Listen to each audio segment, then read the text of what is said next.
अस्सलाम वालेकुम। अच्छा लास्ट सेक्शन के अंदर हम लोगों ने एक लाइन फिट की थी y ऑन x। अब अगेन एक हमारे पास ये एक और क्वेश्चन है। तो इस क्वेश्चन में भी हम लोगों ने रिग्रेशन लाइन फिट करनी है और रिग्रेशन लाइन हमने फिट करनी है y on x। So y on x line होती क्या है? y is equals to a plus B X. अब जैसे कि मैंने लास्ट लेक्चर के अंदर भी ये बात मेंशन की थी कि आपने आइडेंटिफाई करना है that which one is dependent variable and which one is independent variable. But in equation y is always the dependent variable and x is the independent variable, a is the intercept and b is the slope. Equation में by default यहाँ पे हमेशा sign use होगा plus का। जब हम calculation करेंगे तो मे बी साइन पॉजिटिव आ जाए, मे बी नेगेटिव आ जाए। जैसे कि जो लास्ट क्वेश्चन हमने सॉल्व किया था, मैं आपको दिखा देता हूँ। अब देखिए हमने इस क्वेश्चन में भी यहाँ पे साइन प्लस का यूज किया था, बट यहाँ पे b की वैल्यू नेगेटिव आ गई थी, तो इसलिए यहाँ पे हमने फिर नेगेटिव साइन को यूज किया था। अब इस क्वेश्चन के में भी जो भी हम सॉल्व कर रहे हैं, इसमें भी बाय डिफॉल्ट जो क्वेश्चन स्टार्ट होगा उसमें साइन पॉजिटिव ही आएगा।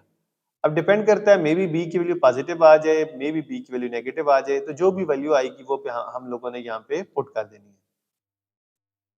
लेकिन उससे पहले we have to identify that which one is our dependent variable and which one is our independent variable. So by looking at this information, you have to use your mind and you have to decide that income is depending on expenditures or expenditures are depending on income. So आप देखें जो आपके income है that is your independent variable. So income is your independent variable, that is x, and your expenditures are dependent variable. आपके खर्चे depend कर रहे होते हैं इनकम पे। अगर आपके पास पैसे ज्यादा आते हैं ना, तो आप खर्चा ज्यादा स्टार्ट कर देते हैं।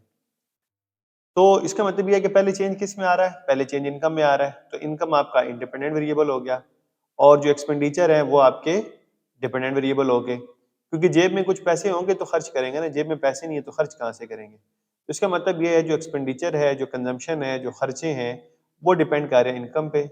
पहले इनकम आएगी, तनख्वाह आएगी तो खर्चे होंगे।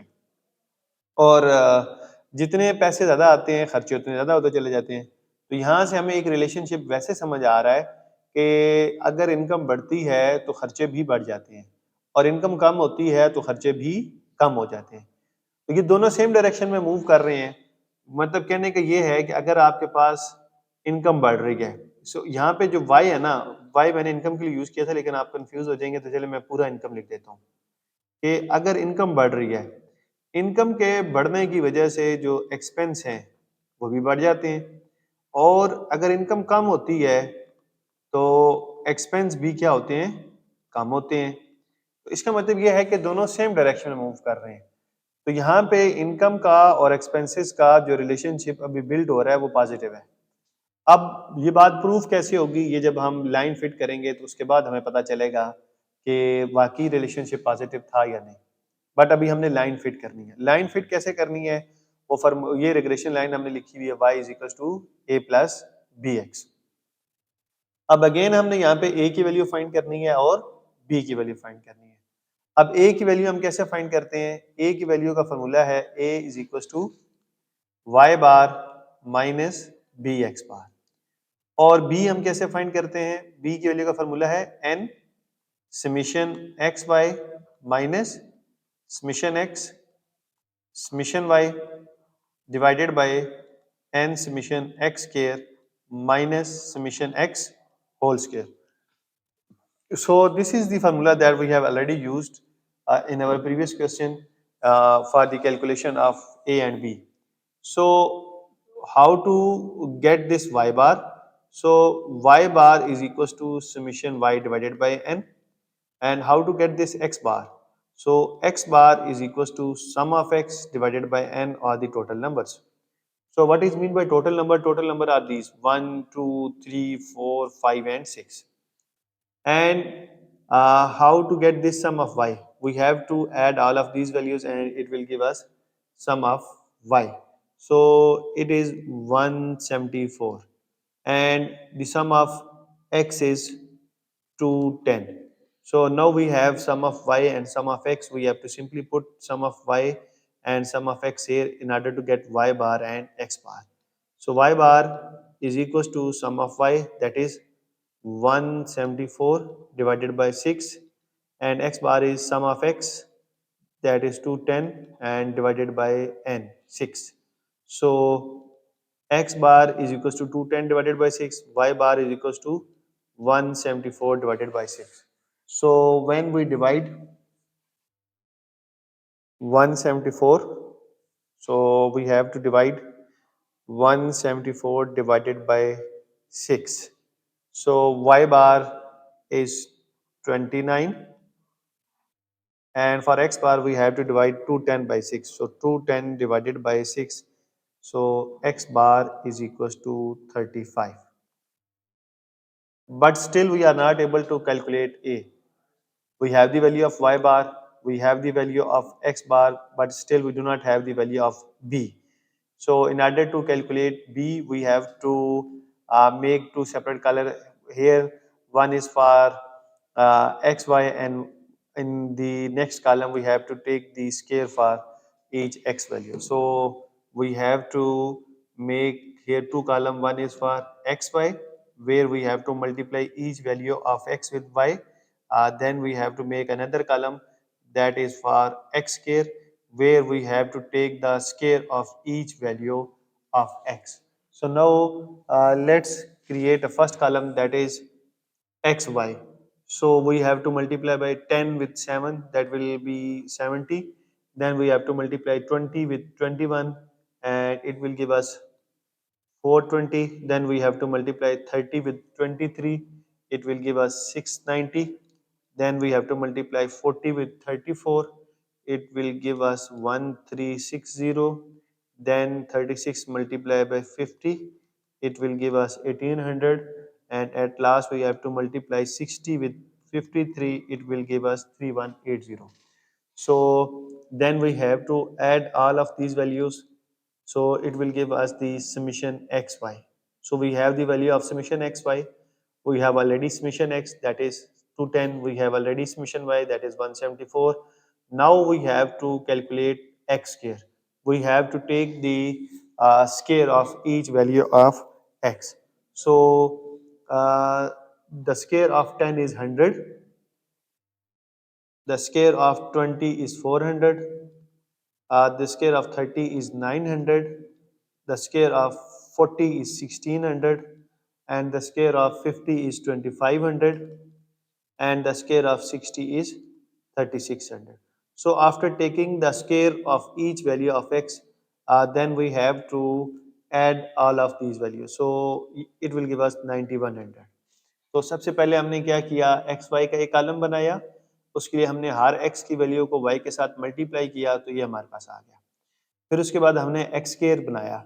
एक्स स्क्वायर कैसे लिया, जितने भी एक्स थे हर एक इंडिविजुअल एक्स का हम लोगों ने यहाँ पे स्केल लिया, फिर उन सबको सम कर लिया। यहाँ पे ये बात याद रखिएगा, यहाँ पे है समीशन एक्स स्क्वायर, कि आप पहले हर एक्स का स्केल लें फिर उसको सम करें, और ये सम ऑफ एक्स होल स्क्वायर, जो आपने ऑलरेडी सम ऑफ एक्स किया हुआ है उसका होल स्क्वायर लेना है। तो यहाँ पे स्टूडेंट कंफ्यूज होते हैं कि सर जब ऑलरेडी समीशन एक्स है तो उसी का स्क्वायर ले लेते हैं, वो आपके पास ये वैल्यू आएगी। ये समीशन एक्स स्क्वायर के लिए आपको क्या करना पड़ेगा, आपको हर इंडिविजुअल एक्स का पहले स्क्वायर लेना पड़ेगा, फिर उसको आप ऐड करेंगे। तो अब हमारे पास ये सारी वैल्यूज आ गई हैं, तो अब हम इसको इस फार्मूले में पुट करते हैं। तो b is equal to n, n हमारे पास टोटल नंबर कितने हैं, 6।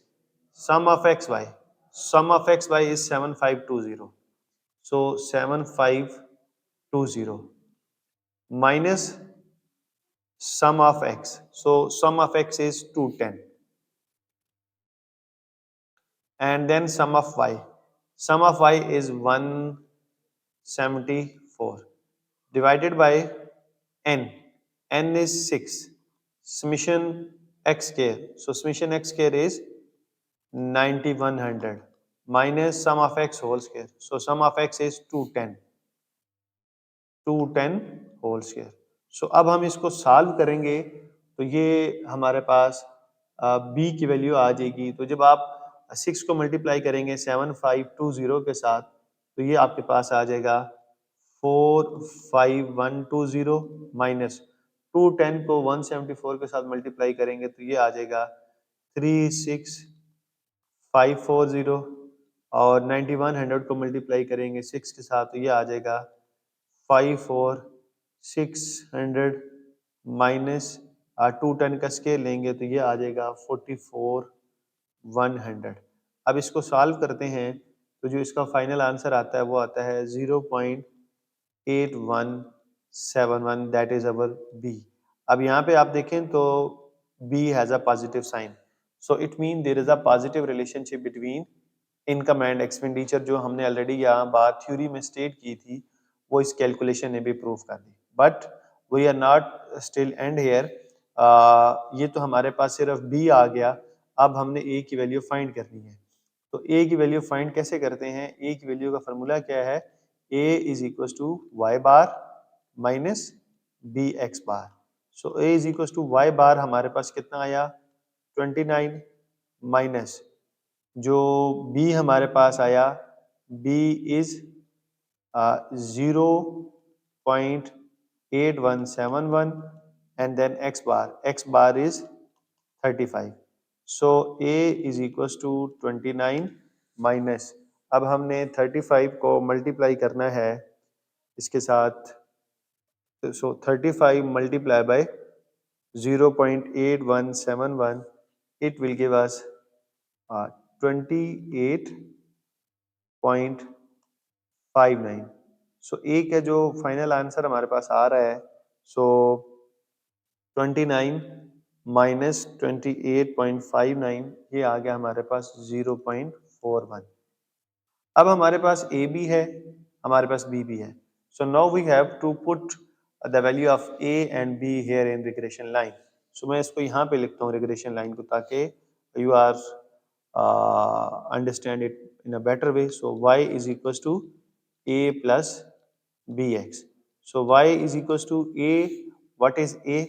A value is 0.41 plus what is b? B is 0.8171, and x is, we have to keep x as it is.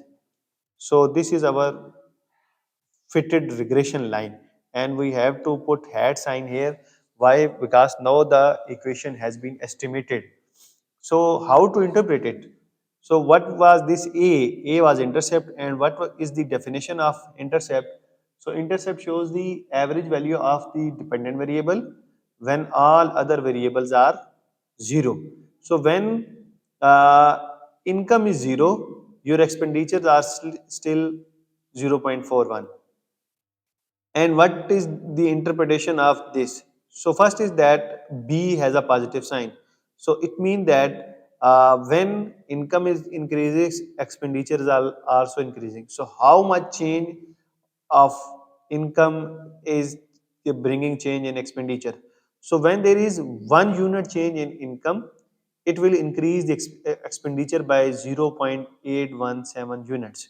So let me write here, 1 unit increase in income will increase expenditure by 0.817 unit.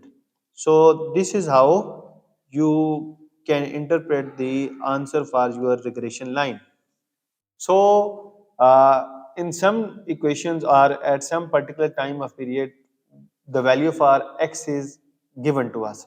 So in that cases, we have to simply put the value of x here, and then we can predict that if income is this, then what would be the expenditures. So for example, that in this particular question, we have to solve the regression line by taking the income as, let's say, 100. So we, for example, if someone said that what will be the expenditure when income is 100, so we have to put this 100 here, and then we have a single numerical value. So then we can decide that when income is 100, so this is your total expenditure. So this is how you can estimate the regression line, and this is how you can interpret it. So let's recall whole this question. So सबसे पहले हमें ये x and Y given था, हमने decide करना था dependent variable कौन सा और इंडिपेंडेंट वेरिएबल कौन सा है। सो हमने थोड़ी सी थ्योरी बिल्ड की, अपनी लॉजिक को यूज किया, तो हमें पता चला कि जो हमारे एक्सपेंसेस होते हैं वो इनकम पे डिपेंड कर रहे होते हैं। तो expenses are our dependent variable and income is our independent variable. मैं यहाँ पे इस पे दोबारा लिख देता हूँ। जो हमारे पास इनकम है that is our IV। IV mean independent variable and DV mean dependent variable. So यहाँ पे हमारे पास ये डिपेंडेंट वेरिएबल है और ये इंडिपेंडेंट वेरिएबल। तो जैसे जैसे इनकम बढ़ती है वैसे वैसे खर्चे भी बढ़ते चले जाते हैं। तो पहले चेंज इनकम में आ रहा था, बाद में चेंज एक्सपेंडिचर में आ रहा था। तो हमने डिसाइड कर लिया कि इनकम हमारे पास इंडिपेंडेंट वेरिएबल है और एक्सपेंडिचर डिपेंडेंट वेरिएबल है। हमें रिक्वायर्ड ये था कि ये वाली रेगुलेशन लाइन फिट करनी थी। सो रेगुलेशन लाइन का फार्मूला क्या है, y is equal to a plus B X. ये सिंपल लीनियर रेगुलेशन मॉडल है।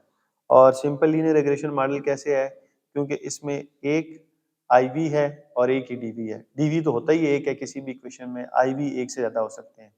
तो ये सिंपल लीनियर रेगुलेशन मॉडल था। तो सबसे पहले हमने a की वैल्यू फाइंड करनी थी। a की वैल्यू कैसे फाइंड करनी थी, a is equal to Y bar minus B X bar. So Y bar कैसे फाइंड करते हैं, सबसे पहले जितने भी हमारे पास वाई होते हैं उनका सम करते हैं, डिवाइड कर देते हैं टोटल नंबर से। तो ये हमने यहाँ पे सम ऑफ वाई फाइंड किया, टोटल नंबर 6 थे, तो सम ऑफ वाई को टोटल नंबर से डिवाइड कर दिया तो वाई बार आ गया।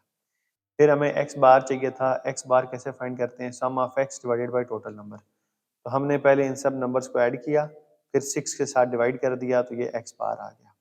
लेकिन मसला ये था कि बी अभी भी नहीं है। तो बी कैसे फाइंड करते हैं, N summation X Y minus summation X summation Y divided by N summation X square minus summation X whole square. N हमारे पास रेडी हमें पता है वो 6 है। समेशन एक्स वाई, हमने हर एक्स की वैल्यू को वाई से मल्टीप्लाई किया, फिर उन सबको ऐड कर दिया, तो यहाँ पे हमारे पास समेशन एक्स वाई आ गया। और वो 7520 था, वो यहाँ पे पुट कर दिया। फिर था हमारे पास sum of X and sum of Y. So sum of X is 210, sum of Y is 174। तो 210 into 174 divided by n 6 summation X square. हमने हर x का स्क्वायर लिया, फिर उसको सम कर दिया, तो ये हमारे पास 9100 आ गया, minus sum of X whole square. So sum of X was 210, इसका होल स्क्वायर ले लिया और इसको जब सॉल्व किया तो b की वैल्यू आ गई 0.8175। तो यहाँ से हमें ये पता चला कि जो रिलेशनशिप है इनकम का और एक्सपेंडिचर का वो पॉजिटिव है। तो अब हमारे पास बी आ गया था, तो इस बी को हम लोगों ने यहाँ पे पुट किया ताकि हमारे पास ए की वैल्यू आ जाए। तो ए का फॉर्मूला था A is equal to Y bar minus B X bar. तो A is equal to Y bar की जगह पे 29 माइनस बी की जगह पे 0.8171 और एक्स बार 35। इसको सॉल्व किया तो ए की वैल्यू आ गई 0.41। अब हमारे पास बी भी है ए भी है, तो हम लोगों ने क्या किया कि जो हमारे पास मेन लाइन थी y is equal to A plus B X उसमें पुट कर दिया। y is equal to A 0.41 plus B X, B की वैल्यू थी हमारे पास 0.8171 और x एज इट इज आएगा, क्योंकि अब x की वैल्यू हमें पता नहीं है तो x हम एज इट इज लेके चलेंगे। अब अगर हमें कोई कहता है देखें हमारे पास यहाँ पे इनकम की वैल्यू ये थी, हमें कोई कहता है यार हमें ये बताओ कि अगर आपकी इनकम हो जाती है 100 तो फिर आपके एक्सपेंसेस कितने हो जाएंगे। अब 100 यहाँ पे नहीं है, तो बेसिकली यहाँ पे ये जो हमने सारा काम किया ना ये प्रिडिक्शन के लिए, फ्यूचर फोरकास्टिंग के लिए। अब कोई बंदा हमें कहता है कि भाई 100 अगर इनकम होगी तो उस टाइम आपके एक्सपेंसेस क्या होंगे। तो अब वो जो हमें कह रहे हैं ना कि 100, तो उस 100 को यहाँ हमने एक्स की जगह पे पुट करना है। इसको सॉल्व करेंगे तो हमारे पास एक सिंगल डिजिट में न्यूमेरिकल आंसर आ जाएगा। तो हम उसको बता देंगे भाई अगर आपके एक्सपेंडिचर सॉरी आपकी जो इनकम है वो 100 है, तो उस वक्त आपके एक्सपेंसेस इतने हो जाएंगे। अब फॉर एग्जांपल अगर हम इसको सॉल्व करते हैं और मैं इसको जरा पुट करता हूँ, फॉर एग्जांपल इनकम हमारे पास कितनी है, यही इसकी इनकम को ले लेते हैं 100। 100 हम यहाँ पुट करेंगे, तो 100 को हम मल्टीप्लाई करेंगे 0.8171 के साथ, तो ये आ जाएगा 81, 81.75, 81.71 और इसको हम ऐड कर लेंगे 81.71, इसको ऐड करेंगे 0.41 में, तो ये आ जाएगा 82। यानी कि यहाँ जब 100 पुट करेंगे फिर इसमें ऐड कर देंगे तो ये फाइनल आंसर हमारे पास बन जाएगा 82। तो इसका मतलब ये हुआ जब आपके इनकम 100 होगी तो उस टाइम आपके एक्सपेंडिचर्स 82 होंगे। तो इस तरीके से हम किसी भी क्वेश्चन की रिग्रेशन लाइन फिट करते हैं और ये उसकी इंटरप्रिटेशन होती है। और तो ये सारा काम कर क्यों रहे हैं, इसका सारा पर्पस क्या है, इसका फ़ायदा क्या है, इसकी थ्योरेटिकल रीज़न क्या है, कॉन्सेप्ट क्या है। बेसिकली कंसेप्ट क्या है कि हम ये देखना चाह रहे होते हैं कि जो डिफरेंट वेरिएबल्स हैं उनका आपस में रिलेशनशिप क्या है, पॉजिटिव है क्या नेगेटिव है, और अगर एक में चेंज आता है तो दूसरे में कितना चेंज आएगा। तो इस तरीके से हम ये रिग्रेशन लाइन फिट करते हैं और हम देखते हैं, एनालिसिस करते हैं, फ्यूचर के बारे में प्रेडिक्शन भी कर सकते हैं कि अगर यही ट्रेंड रहा तो फ्यूचर में जाके इस वेरिएबल में चेंज आने की वजह से दूसरे में कितने का चेंज आ रहा होगा। तो उसके लिए हम ये रिग्रेशन लाइन फिट करते होते हैं। तो हमने 2 क्वेश्चन किए। एक क्वेश्चन जो हमने पहले किया था, उस क्वेश्चन में जो रिलेशनशिप था वो नेगेटिव आया था कि अगर प्राइस बढ़ रही है तो डिमांड कम हो रही होगी। तो जब हमने रिग्रेशन लाइन फिट की थी उसका ये फाइनल आंसर आया था। अब इसी तरीके से जो दूसरा क्वेश्चन किया है उसमें जो बी की वैल्यू आई है वो पॉजिटिव है। इसका मतलब इन दोनों वेरिएबल्स का आपस में रिलेशनशिप पॉजिटिव है, एक बढ़ रहा है तो दूसरा भी बढ़ रहा है, एक कम हो रहा है तो दूसरा भी कम हो रहा है। यहाँ पे रिलेशनशिप जो पहला क्वेश्चन था उसमें नेगेटिव था। तो इसका मतलब ये है कि ये जो नेगेटिव आया है, इसका मतलब ये है कि अगर प्राइस बढ़ेगी तो डिमांड क्या हो जाएगी? कम। और अगर प्राइस कम होगी तो डिमांड क्या हो जाएगी? ज़्यादा। तो अगर आप इन एरोज़ को देखें तो ये अपोज़िट डायरेक्शन में मूव कर रहे हैं, इसलिए यहाँ पे नेगेटिव है। और दूसरा क्वेश्चन जो अभी हमने सॉल्व किया, वहाँ पे अगर आप देखें तो ये दोनों सेम डायरेक्शन में मूव कर रहे हैं। इसका मतलब ये है कि इनका आपस में रिलेशनशिप पॉजिटिव है और आंसर में भी ये इसका जो वैल्यू आई है दैट इज़ आल्सो पॉजिटिव। तो आज के इस वाले सेशन में इतना ही। अभी जो नेक्स्ट सेशन है उसके अंदर हम कोरिलेशन कोएफिशिएंट फाइंड करेंगे और कोरिलेशन कोएफिशिएंट हमें ये बताएगा कि रिलेशनशिप कितना स्ट्रांग है। यहाँ पे तो हमें ये पता चला ना कि रिलेशनशिप नेगेटिव है या पॉजिटिव है। तो कोरिलेशन कोएफिशिएंट आर आर हम फाइंड करेंगे इसके बाद नेक्स्ट क्वेश्चन में। वो हमें ये बता देगा कि रिलेशनशिप कितना स्ट्रांग है या कितना वीक है, कितना स्ट्रांग पॉजिटिव है, कितना स्ट्रांग नेगेटिव है। बट वो हम अपने जो नेक्स्ट लेक्चर है उसके अंदर उसको डिस्कस करते हैं।